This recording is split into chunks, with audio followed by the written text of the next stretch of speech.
பாருங்கள், நம்ம குட்டி பூனைக்கு வந்து சளி பிடிச்சிச்சு. அவங்க பாருங்கள், சளி சிறப்பு வாங்கி செஞ்சில் இப்போ போட போகிறேன். பாருங்கள் பாருங்கள், இப்போ அதுக்கு மருந்து போட போகிறேன்.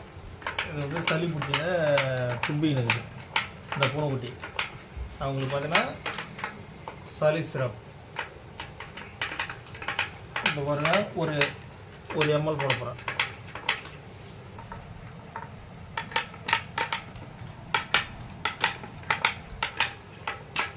பாருங்க, ஒரு எம்எல் இவங்க குட்டி பூனைன்றதுனால ஒரு எம்எல் போட போகிறோம்.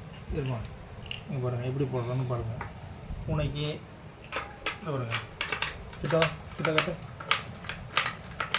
இந்த பாருங்கள், இந்த குடியுது பாருங்கள். அவ்வளோதான். அந்த ஒரு எம்எல் போட்டு விட்டா அவங்க குடிச்சிட்டாங்க. குடிச்சிட்டு இதை விட்டோம் பாருங்கள்.